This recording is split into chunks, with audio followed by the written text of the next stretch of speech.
But anyway, since it's very mixed group, I would prefer that you can interact anytime. I do not know with uh, who already have some kind of introduction with the topic on which I am going to talk. And if it is very new, you can stop me anywhere. I would love this to be a absolutely interactive session. Having said so, can I share my slides now? Yes, ma'am. Have the share.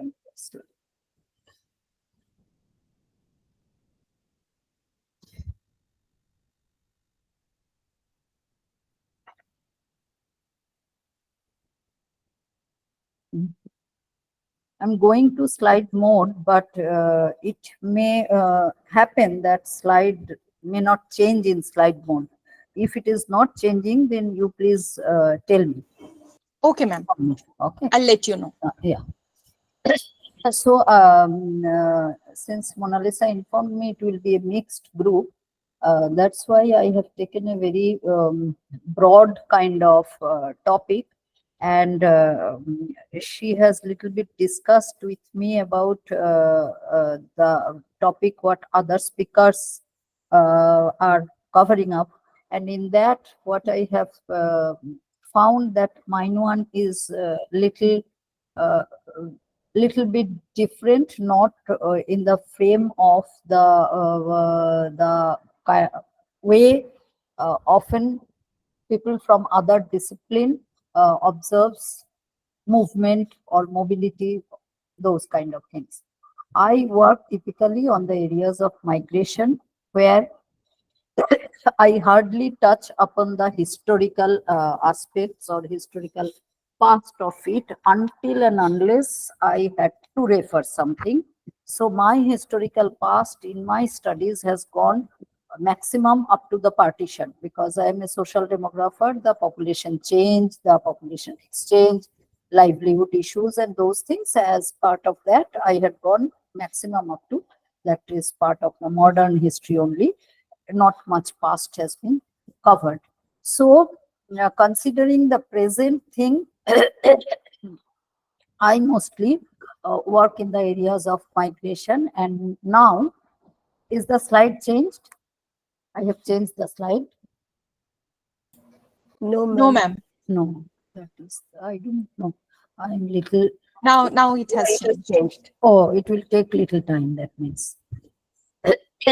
Uh, So when I was thinking that if I have to give an 1 hour introductory lecture on migration, what actually should I cover first? And there were so many questions, so many questions. I have picked up only few. First is to how we can define a migrant.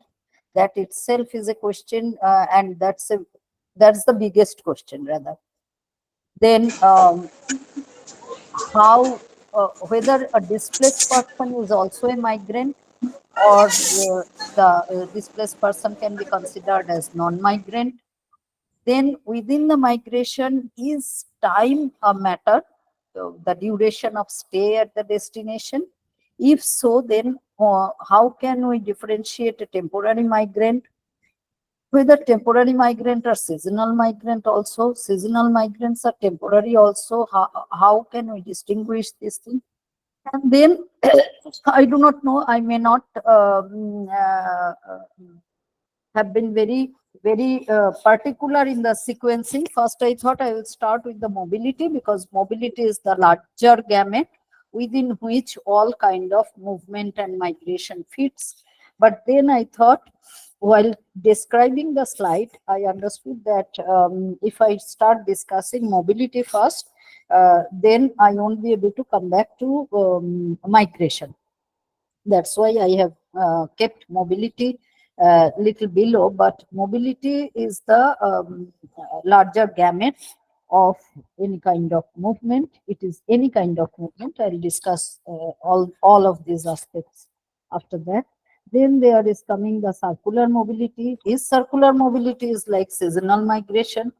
because circular, the term itself is self-explanatory. They are moving between origin, of course, will remain the same, and destination will also remain the same. That is our assumption in case of seasonal migration.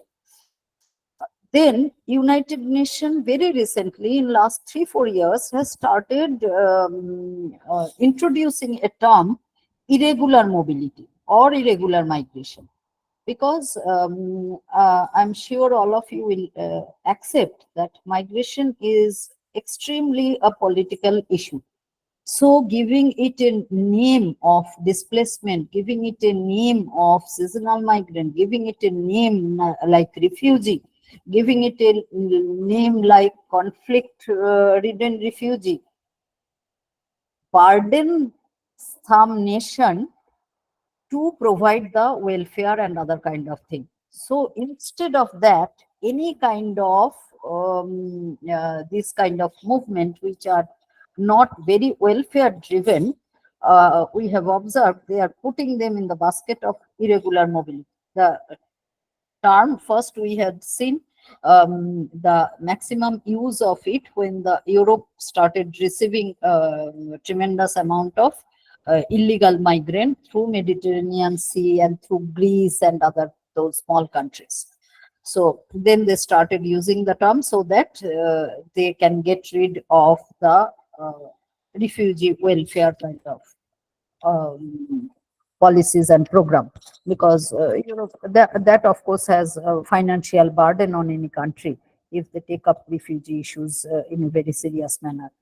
Then with modernization, the modernization as well as I use gender in terms of mobility migration in those issues only. I try to see how they work, or if not completely gender, it probably men versus women, their economic activities and all. And in those cases, commutation in recent past is emerging as a very important domain, but unfortunately, very unfortunately, in India, we hardly have any scientific study on commutation, the and its different kind of dimensions, because we have seen that commutation now, um, uh, earlier in 70s 80s, commutation was majorly daily commutation. People are coming from Bardwan, Kharagpur to Kolkata for work, daily coming, daily going back. Then there came the weekly commutation when the women workforce started taking part in school, college, the health work, the banking service and other things. Then they were not able to go back every day. And then this happens mostly now. It was confined, weekly commutation was confined with the men. But slowly, with increasing women workforce participation, this weekly commutation has become a phenomena of the women also. So that is also another important thing. Then refugee asylum seeker are international.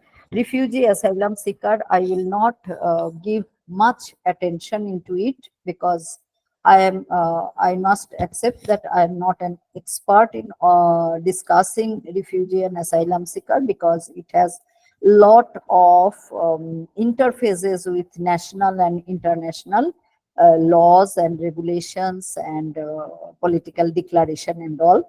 So I do not enter into all of these domains with equal ease.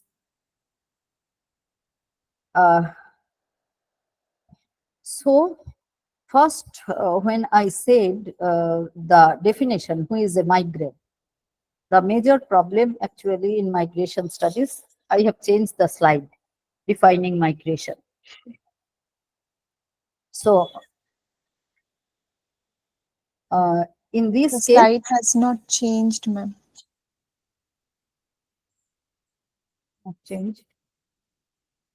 It might take a little time, I think. Now it's changed. It will take a little time. It will Please take. taking a little time. Okay. So, first problem comes with migration study is in its definition.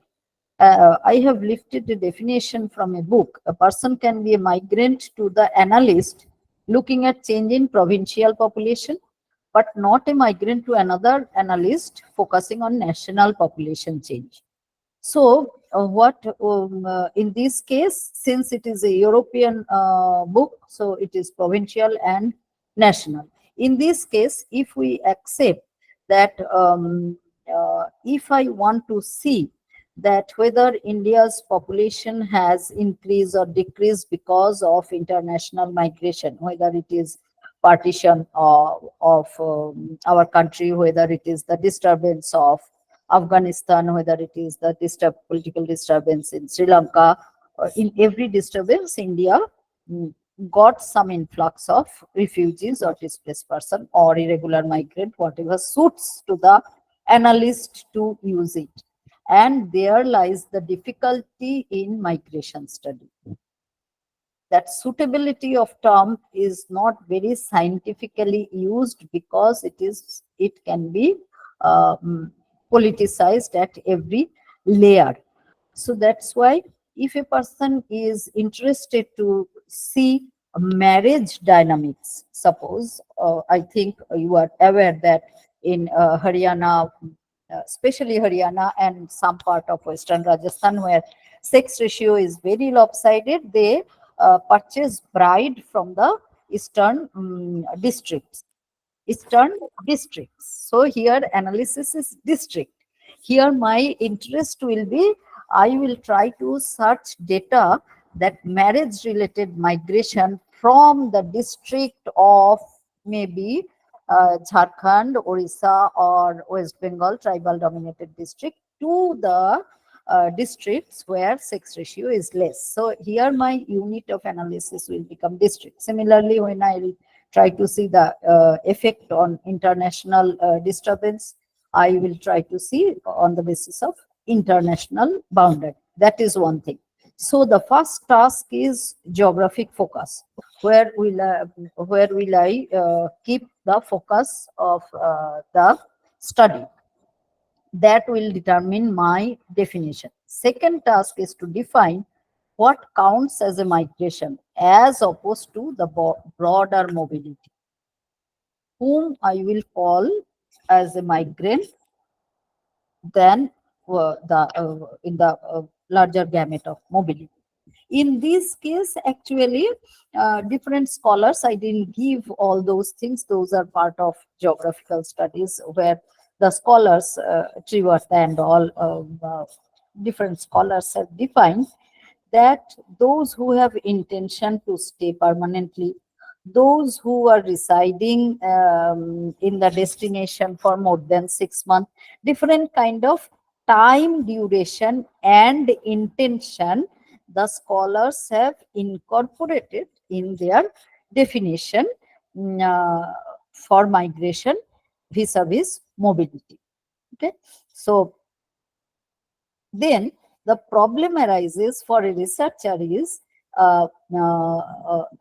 researcher who is generating his or her own data may not take everything into consideration. They may not take only temporary, they may take only temporary, they may take long-term migration, they may take seasonal migration, they may take circular mobility. For an individual, until and unless it is the researcher receives a sponsorship, it becomes difficult to capture all aspects of migration. And that is why in though we see a huge amount of migration studies are till today considered they lack empiricism, theoretical strength to establish certain kind of hypothesis. One thing which may be fitting in the socio-political context of one country may not be fitting in the socio-political context of another country, even if the larger socio-political context of those countries are same. So the migration dynamics, which is important in case of India, may not important, and the phenomena that is emerging in case of India may not be visible in case of Philippines or Indonesia or Sri Lanka, whom we consider that uh, uh, the group of the southern bloc, or the group of developing country, or the prospering countries. So that is why the problem of definition remains in this. In case of India, people when want to start working or researching on migration, first is the issue of data source. Of course, all of us know that census, the 2021 census is yet to occur. So even then, if we do not consider if we consider 2021 is an irregular pattern, till 2011 we had consistent data on migration, and so let me cover first the secondary sources of data, that is Census of India. National Sample Survey Organization also collects some kind of data. National Sample Survey Organization now is also, it is not considered a national sample survey, but it is considered as periodic labor force survey. Now, periodic labor force survey, those who are in economic worked with workforce data using the employment unemployment series of NSSO, that series has been replaced by the periodic labor force survey data, and now we have started receiving regular periodic labor force survey data, PLFS data, where some question on migration is there. But that's very important for you to know that since the term itself suggests it is periodic labor force survey data, so that migration typically will be related to labor migration, though they try to cover a little bit of marriage and study related migration, but they do not capture those things very accurately, because they are sample purpose of the sample is to capture the labor force participation, not the students mass who are not in the workforce. So that's how we, at present, we have little data starvation, I should say, in terms of migration. The scholars who are trying to work on migration, they are hardly been able to proceed with any kind of task, because hardly any secondary data available right now. Other than that, there are some large scale survey, especially from the Center for Development Studies of Thiruvananthapuram, that is also an affiliated institution, JNU's affiliate institution. They have started doing on Kerala migration survey first, and then they replicated the same thing for Goa and for Tamil Nadu, similar kind. But for Goa and Tamil Nadu, with one round only, they have stopped doing that. Whereas for Kerala, there are, I think, 3 rounds of surveys they have produced, and that's a large scale survey, and they have lots of data related to migration, which can opens up different kind of issues in front of us. And as I first started with the definition, none of these three are comparable with each other in terms of number and other thing, because of the definition. Because of the definition, NSSO takes at least 6 months. Those who have stayed for at least 6 months, them as migrant, whereas census do not put any of that kind of condition into it. For census, if place of residence and place of birth are different, I am coming to census definition after that. So with what we are left with is our own purposive survey. And when it becomes own purposive survey, as I said that other than these three large scale survey, there were no large scale survey so far in India which can bring out some generalization in terms of migration study. And these are all we call the micro study, but on the basis of micro study, meta-analysis and other things people are trying to do, that something is better than nothing kind of studies going on. So these are the within the challenges, it is very prominent challenge. Now, as I said that they are not comparable. Why? Because definition of census is those whose birthplace was outside the village or town of their enumeration. That means census take the lowest administrative unit of their place of residence, place of birth. Lowest administrative unit in case of India is the urban or rural center. And if the birthplace and the place of enumeration are different, then they are considered as migrant, irrespective of their duration of stay. Those person who had come to village town of enumeration from elsewhere are migrant by place of last residence. That means place of last residence is different than place of enumeration where they have been counted. These two kind of things they capture with a specific purpose. The purpose I have explained in the fourth point. Then third point is those whose birthplace and enumeration is same, they are non-migrant, or those place of last residence and place of enumeration is same, they are non-migrant. And if they are in temporary visit, as I said that census does not put emphasis on the duration, but intention of course they ask. Like temporary means they are visit to relatives place, pilgrimage, tour, then they are non-migrant by place of last residence in these cases. Now, why census has differentiate birthplace and place of last residence?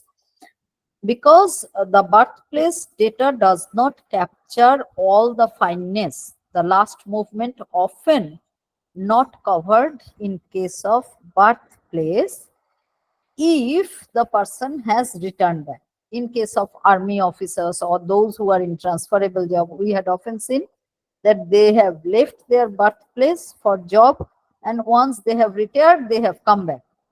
So once they have come back, if the enumeration is taking place at that point of time, the migration is not captured, though the person can be termed as return migrant, but migration will not be captured by place of birth.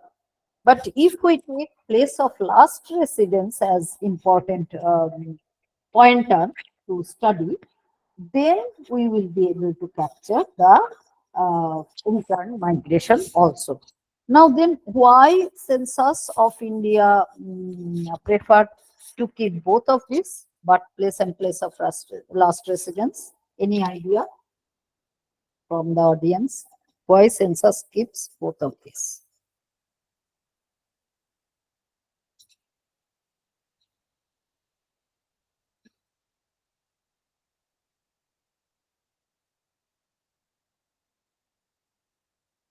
Any idea? No? I hope it is becoming clear to you what is the birthplace migrant and place of last residence migrant. Am I audible? I think I'm audible. Otherwise, Yes, ma'am, you're audible. in fact, birthplace gives us some important international migration or movement very clearly, which often by place of last residence we may not be able to capture. Okay, that's why birthplace related data continues in the census. Census introduced the place of last residence only since 1981 with under the recommendation of the United Nations, UNFPA. Typically, they homogenize the census across the nation so that across the nation some of the figures are comparable. Major data are comparable. So that's why, and NSS and others, they do not give any data on birthplace things.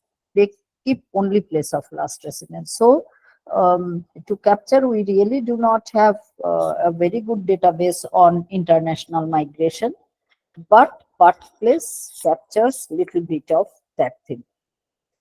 And that's why we continue with the birthplace data till now. So four categories one can capture from the census definition. Census also, now why when I'm saying that definition wise they are not comparable, you can see on the information wise, the basic information wise also, they are so much non-comparable. When I'm saying that reasons for migration, that's why I used two different colors also.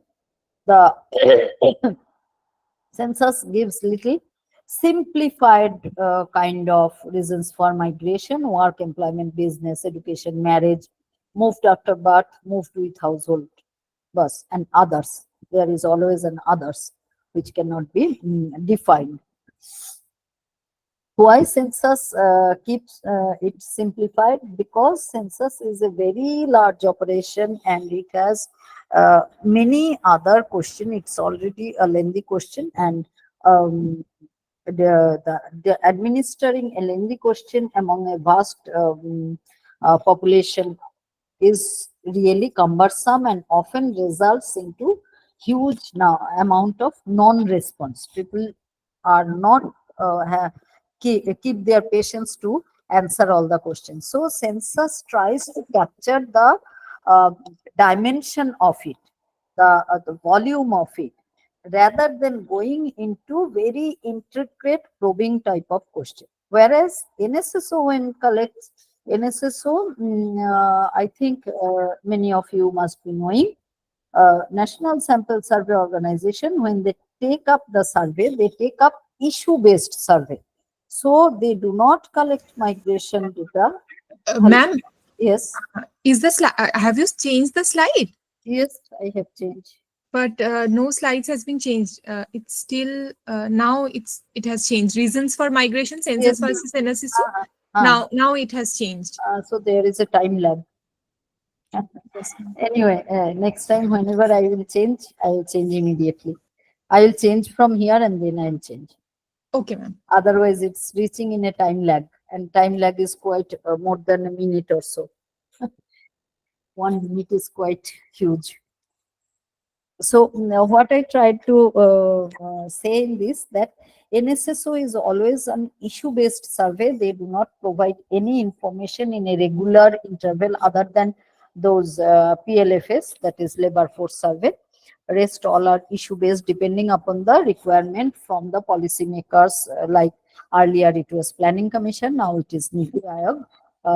Time to time they keep on giving the information. That is why they collect it in a much intricate manner, and and much more analysis is possible.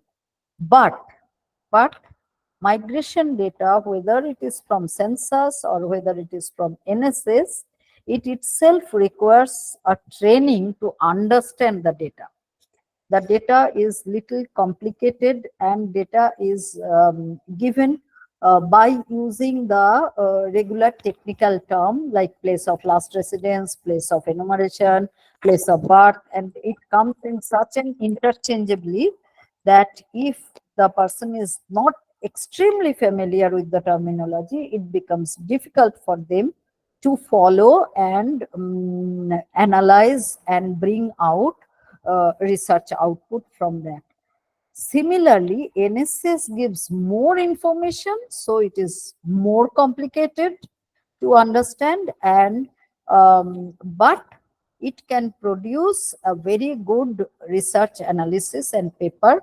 You can see the way they have categorized the reasons, almost nothing is left. And in fact, they have jumbled up all the things. I have categorized them for this presentation. I have categorized all the economic or employment related migration in one. Then the way moved after birth, move with household, that is associational. Parent has moved, so the children has to move. Like migration of parent, earning member of the family has moved.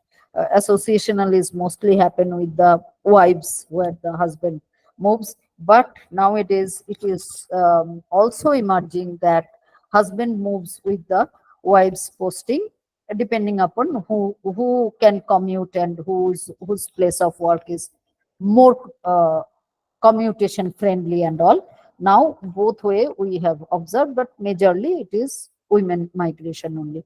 And of course, in considering India's socio-cultural setup, it is the marriage migration which accounts a huge proportion. Similarly, it is only NSSO that covers the social political problem, displacement by development project, um, this kind of reasons for migration, though it is extremely low. Not even 1% of the population migrate because of these reasons.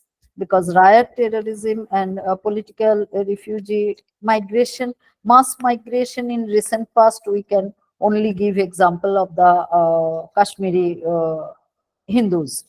Other than that, people normally migrate out, and once the region reaches into a peaceful position, then again they go back to their places. The same thing we have seen in case of Delhi riot was uh, hardly in, I think it was in uh, 2019 and 20, recent past. So displacement does not happen for a longer period of time until and unless it is huge political disturbance, like the Rohingyas are international migration, like the Tamil refugees at the time of disturbance in Sri Lanka, the Afghan refugees at the time of that political upheaval. Those kind of international movement. So all these are majorly covered.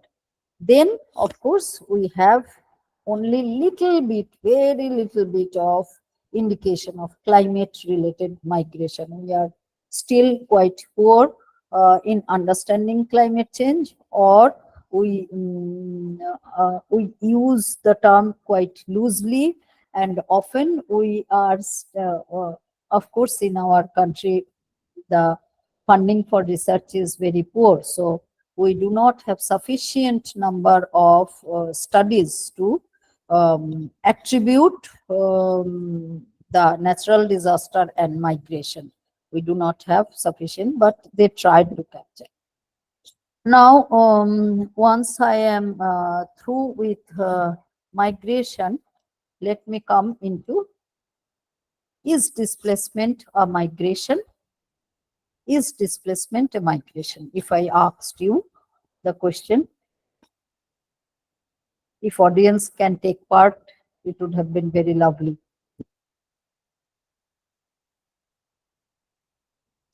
Displacement is a term which is used in physical science, typically. Any change of position of an object, and I have taken from a physics book only. This is widely available in internet. But displacement in term when we take in the social science is not only the state of change of the position. It has human right issues that occur when people are forced to leave their home. forced to leave their home is the point of trust in this case, because so far when I was going through the reasons for migration, you have observed hardly there was any, except 1% of the migrant. Majorly it is intentional movement, where the migrant normally try to understand or try to do a cost benefit analysis of his or her migration, and expect certain a certain marginal benefit than in which state he or she is currently at the place of origin. So, in case of migration, intention that was majorly intentional. Whereas, when we look into the definition of displacement, it is majorly unintentional. When it is unintentional, we call them migration, but we use an adjective that is forced migration. Forced migration. We do not use opposite of forced migration, migration by willingness. We do not use. So when we use the term migration, we assume that people have their own wish to migrate, and that's why they are migrated. Whereas when we talk about the forced migration, we say we say that it is the displacement. And I have given you 4 reasons. Displacement can occur because of armed conflict, violence, human right violation, lack of resource like food, clean water, health care or protection, or in environmental catastrophe or development project related displacement. So far, huge body of literature exists on the development related displacement, because development related displacement, because for every development project, the one component of environmental sanction of that EIA, environmental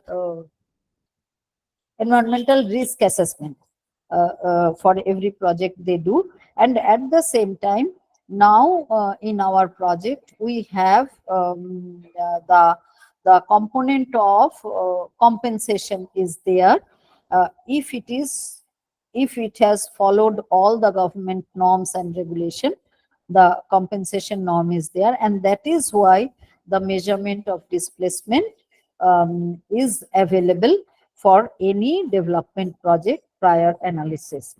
But we hardly have analysis of displacement due to armed conflict, violence, or human right violation.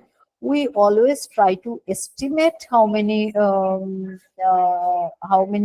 Hindus actually have migrated from Kashmir, or how many Manipuris have migrated out from Manipur because of this conflict. We are still estimating. We never try to find out what could be the actual number. Whereas development project related cases, we do have certain estimate which is somewhere near reality.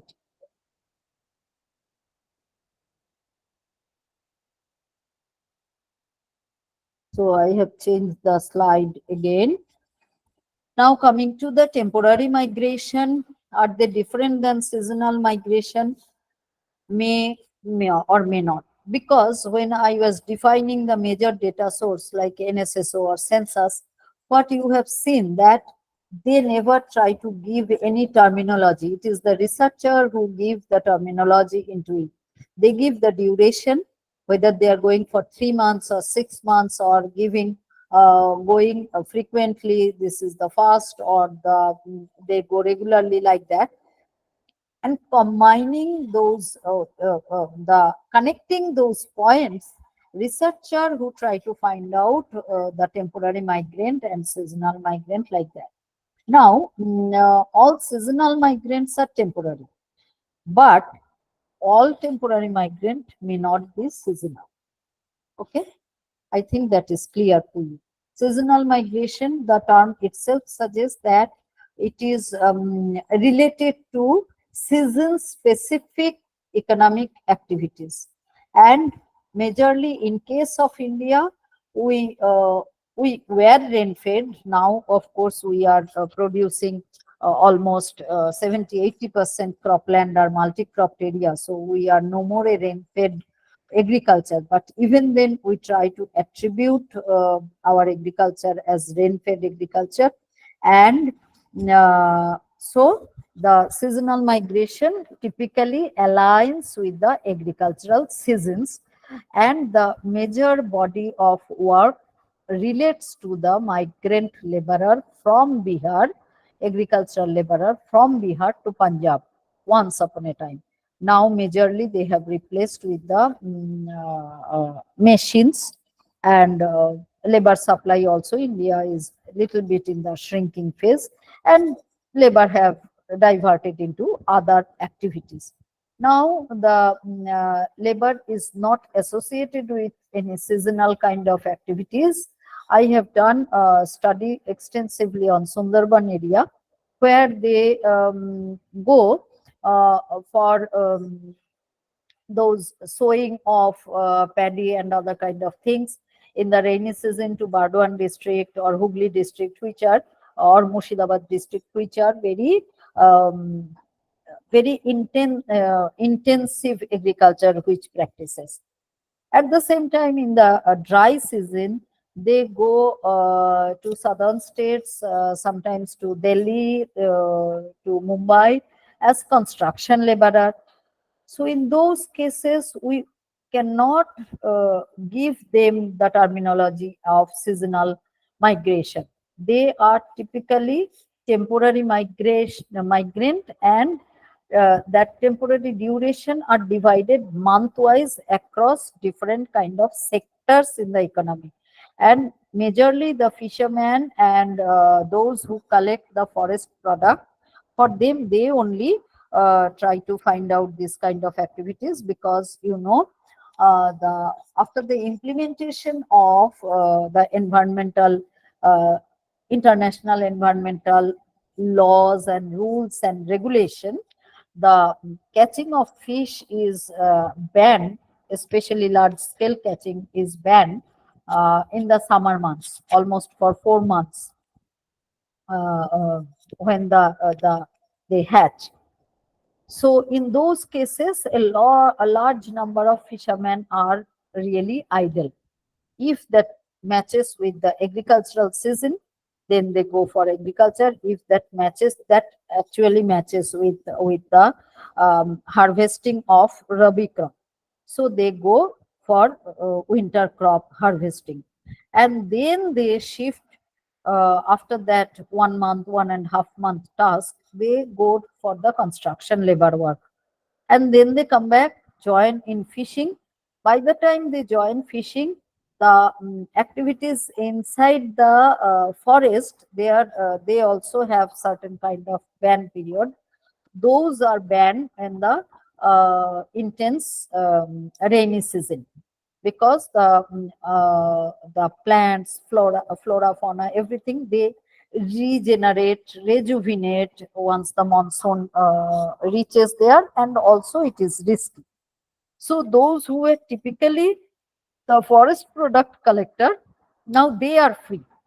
So then they explore a setup. It is such a wonderful livelihood cycle. You can divide the person, how they mix and match with their economic activity, and amount of skill they have by this mixing and matching. It's really very amazing. In fact, our book was published from Springer Nature on Sundarban. So that is, we cannot really give them the terminology as seasonal migrant. They are not stick to one seasonal activities typically, but they are temporary migrant. Their destination changes, their sector changes on different kind of month of the year. Temporary and seasonal are definition adopted, I already said. Now, is seasonal a circular mobility? circular mobility is another a new term I have introduced in this. I would love to use the board in these cases. Circular mobility is, suppose a person is moving from a place called A, and person is moving between A to B, or maybe A to B and A to C, always going between A to B, A to C. But in case of temporary migrant or seasonal migrant, is seasonal a circular mobility? It could be, it may be, it may not be also. Like in one season, they are going into Punjab, and in another season, they may not be going into Punjab at all. They are going into some other destination. If they keep on changing the destination, then it will no more remain a circular mobility. If the destination change is very frequent, then it will not remain a circular mobility. In fact, in the beginning of a temporary migration stream, it does not take the shape of a circular mobility. They find out all the labor market, and then they choose a profitable labor market for them. Profitable not only financially, but also living condition, psychological condition, and all those things. That's why the people in a long distance also, Bengalis are migrating towards Kerala. Though it is long distance, they have certain kind of um, a certain kind of community development they have already done through the network and all, and the food habit, the rice, the fish, those things also, they find it psychologically soothing than shifting towards Rajasthan, which is dry, which is the roti based food, which is typically vegetarian mostly, non-veg is costly, and those kind of things. So psychological cost also determines the migrant selection of destination. Those part I have not taken as part of this. Then it would have been too huge. How they select a destination. Now, as I said, that majority of the work in case of India now is dependent on micro study.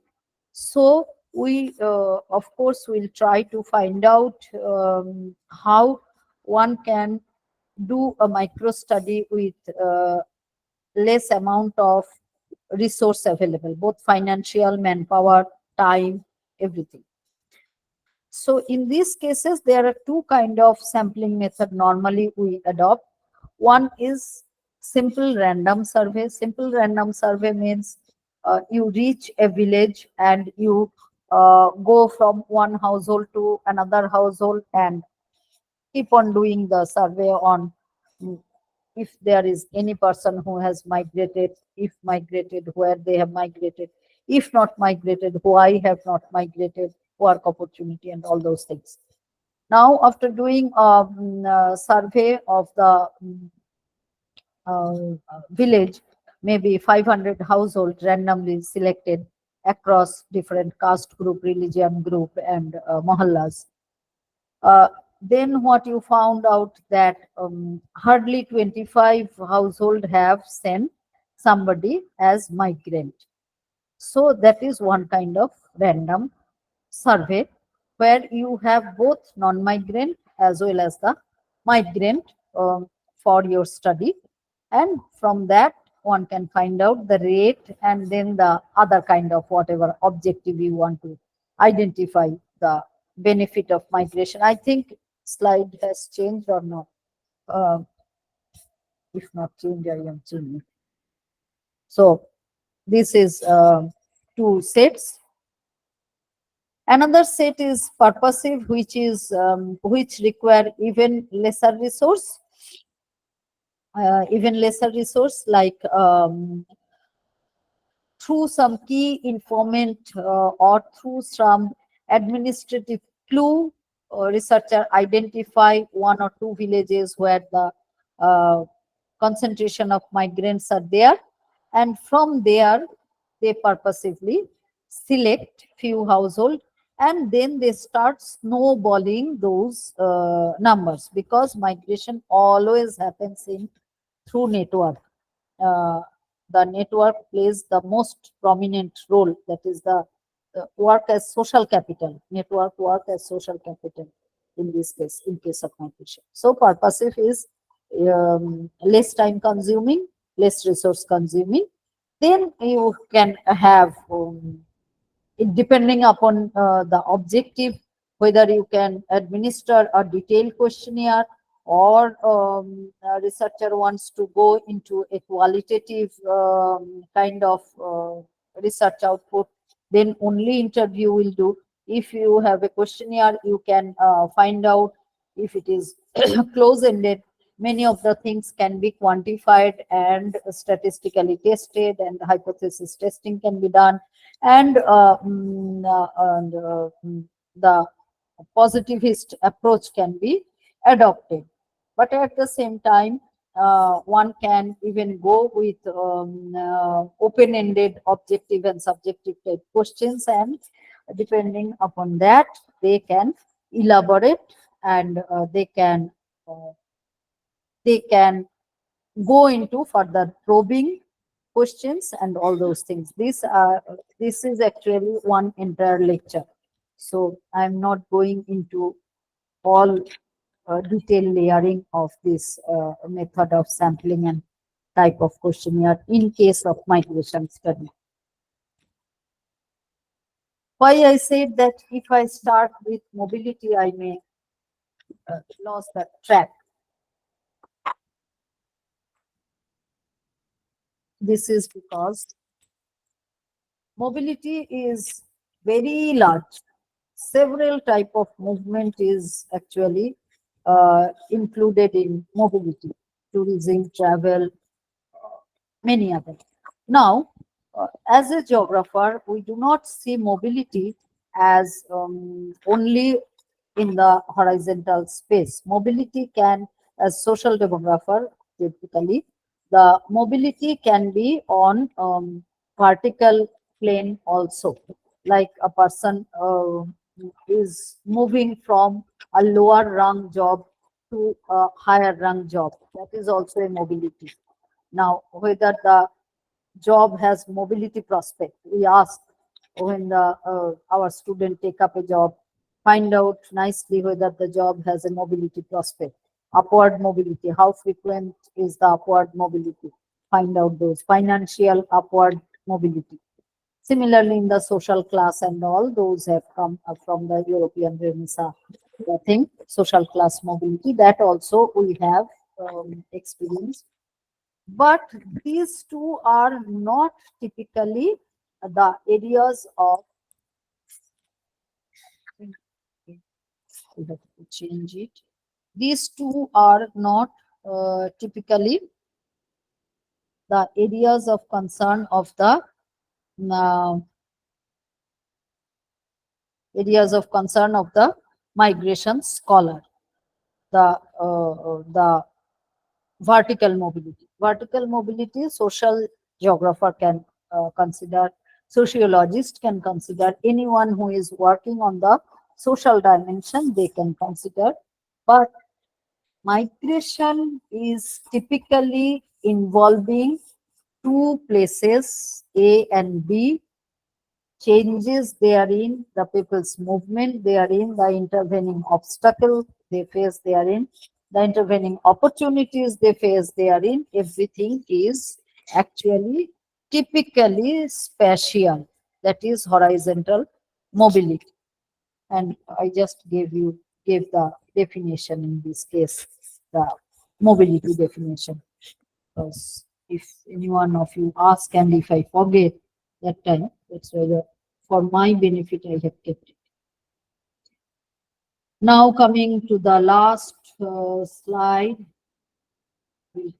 I have some time, na?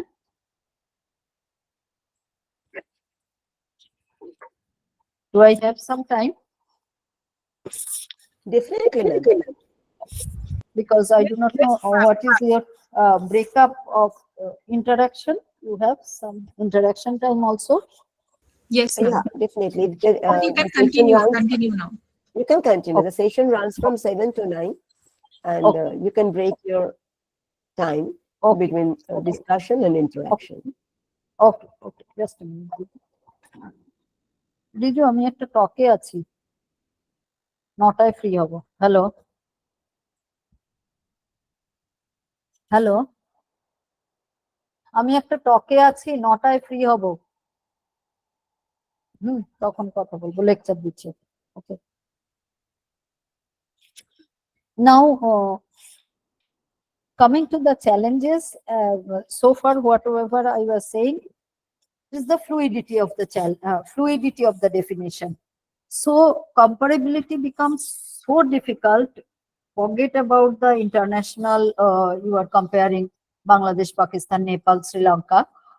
You can't even compare my study with Professor Irudayarajan's study to Professor R.B. Bhagat's study, because all of us might have taken different kind of definition while defining migration.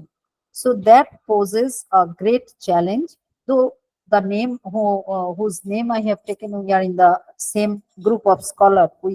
You may find certain similarity, but the scholars who are sitting here might have taken a different set of definition.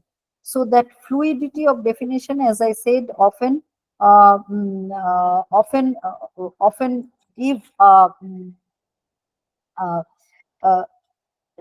migration uh, not as a scientific study, whereas it is typically a scientific study, as well as it has very large connotation in the political dimension of today.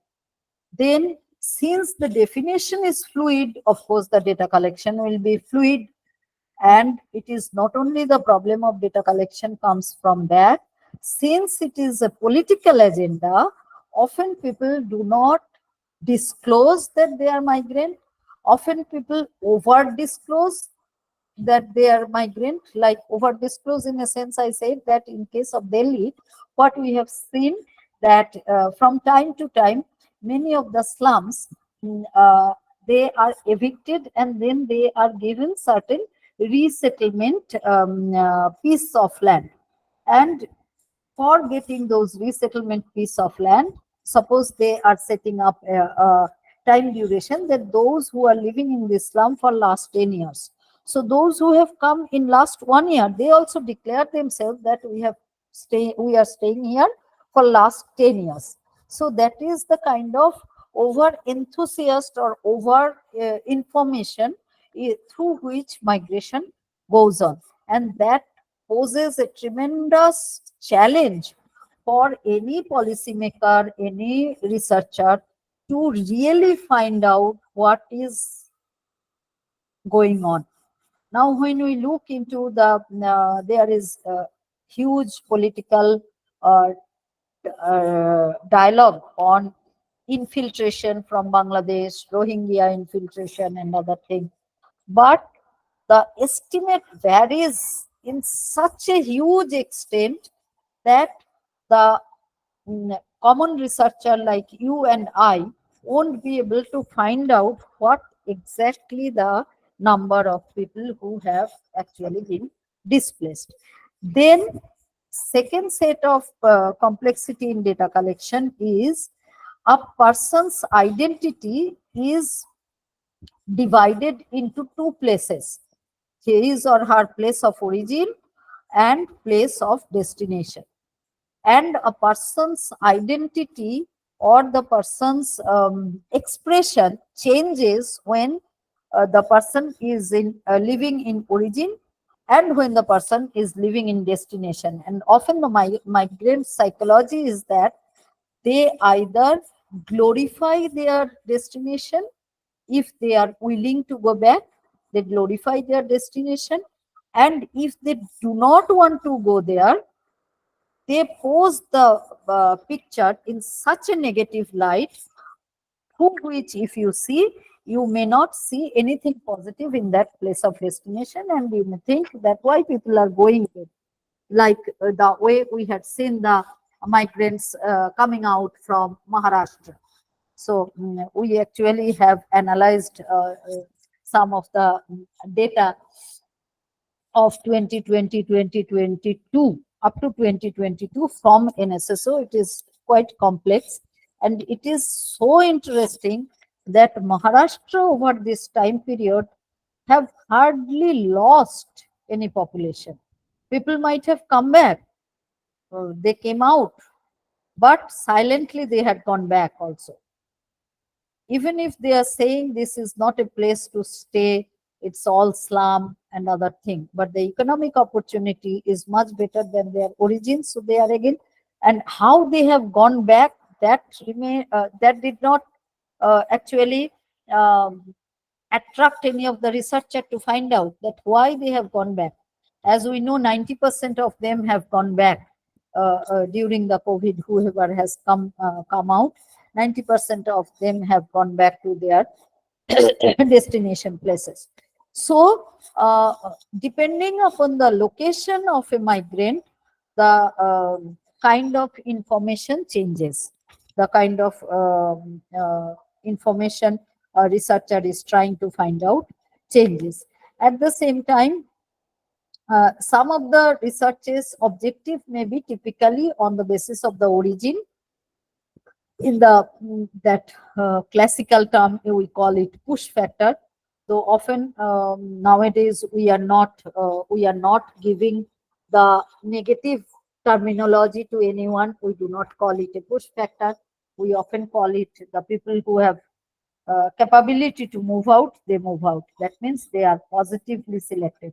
Migration always select the positive person. Positive person means those who are physically and mentally fit to take the challenge, because it is adjusting lot more things with the place of destination. So that's how one can see the origin.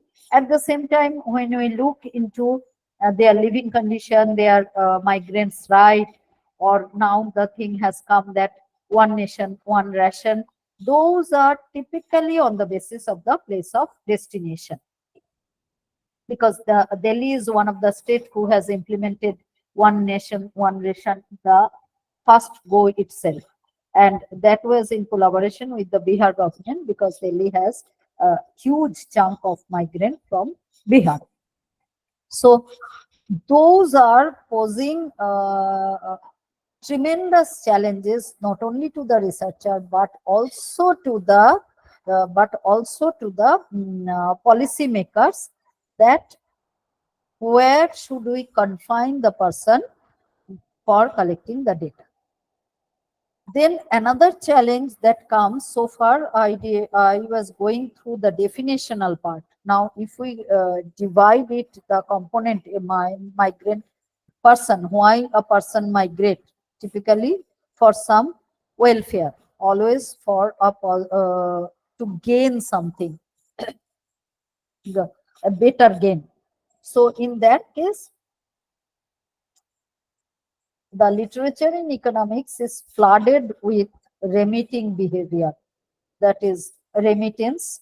And since it is economics, they concentrate majorly on the financial remittance behavior, that is the money they send in terms of in to their place of origin, or to their left behind family members. It could be their wife, their children, their elderly parents. It could be anyone, whoever is left behind. That is the financial remittance behavior.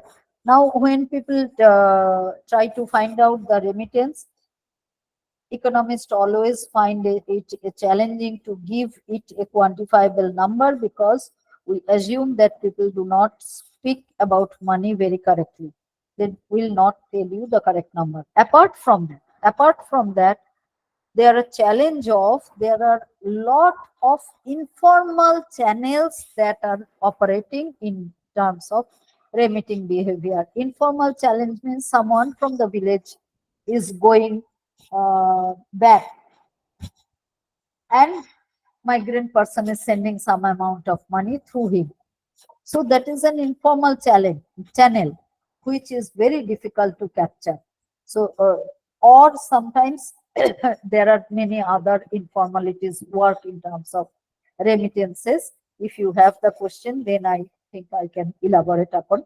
Otherwise, there is not it will go into a different direction. Now, financial remittance, the new emerging area, is so far what we were thinking that remittance is from migrant to the left behind. Now, the new emerging area is also trying to capture the reverse remittance. Reverse remittance is emerging out, especially with the mass kind of student movement from India to different kind of countries. It is not only Europe; they are going into any direction, starting from Ukraine to Uzbekistan to Bangladesh to Sri Lanka to Philippines to Thailand to USA to Mozambique.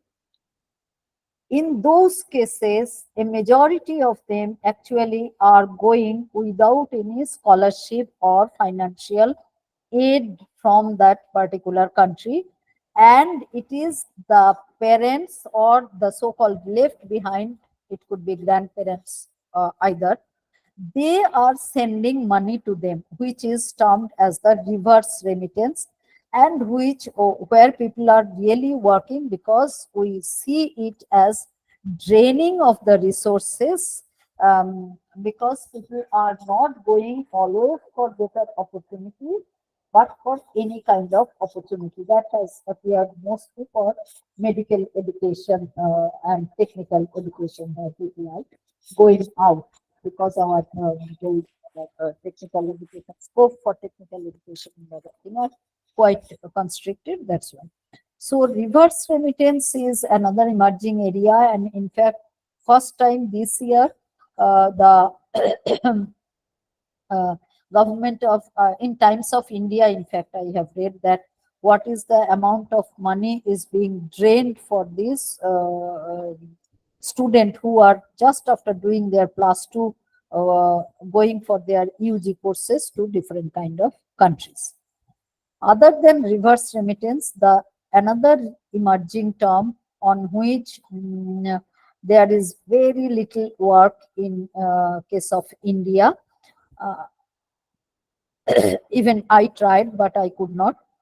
Student has submitted her thesis but did not publish anything nicely from them. So it was on social and cultural remittance, the emerging terminology. Uh, term has been given by Peggy Levitt, one Swiss lady, sociologist, uh, who is saying that financial remittance is bringing some kind of betterment, welfare, but social and cultural remittance is really changing the social and cultural face of that locality. And for that, what in my field survey, what I have observed that in some of the West Bengal villages, they celebrate Ganesh Chaturthi, which is not at all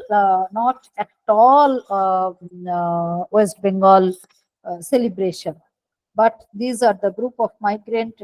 They stayed in Maharashtra for long, and then they have come back and they brought that culture with them.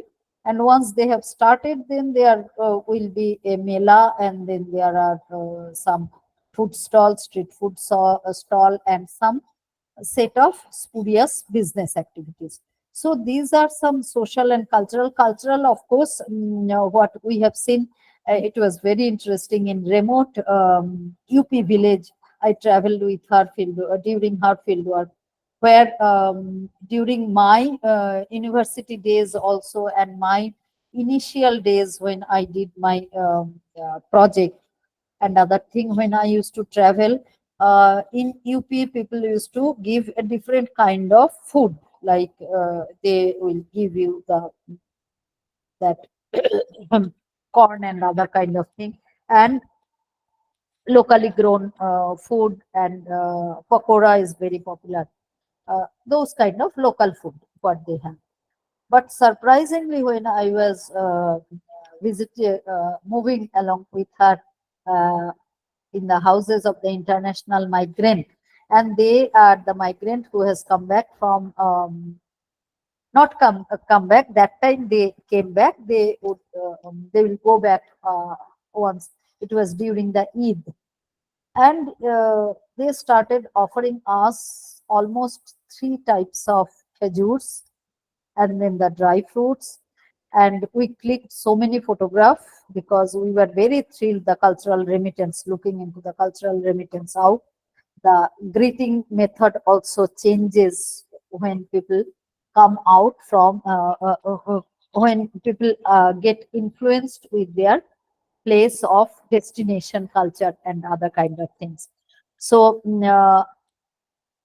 however however when we I am talking, if you see, I am talking only about the fact and what is happening, but I still am not able to, of course, financial remittance or reasons for migration, labor migration, typically labor migration has been theorized by the economists, but many of these social and cultural remittances has not been theorized. There are a lot of nice description of different locales of different geographies people have used, but there is not much attempt or not much study has been done on theorization of social and cultural remittances.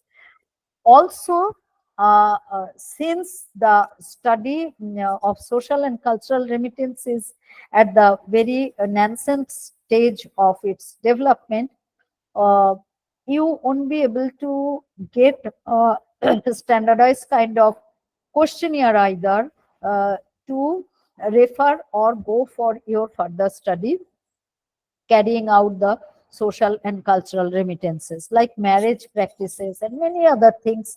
The mehendi, the sangeet, uh, all these are that is happening in case of West Bengal. Sometimes we call it media exposure, but but if you dig into that, you will find they have either brought up outside West Bengal for marriage only. They have come back, or they have started working outside West Bengal, and then for marriage only they have come back. So these are kind of cultural remittances through migration, and which is happening.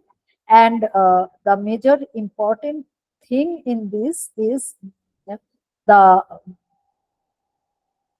capturing cultural remittance is really difficult. It requires typical ethnographic method and long-term persistent engagement with a particular topic to capture social and cultural remittance. And we are still facing all these challenges to study migration, not only in India, but also across the globe. And I think with all these, I should stop now so that I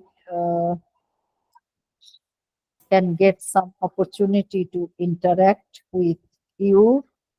Thank you very much for giving me this opportunity, and hopefully I have given you something useful. I hope so. Thank you so much, ma'am.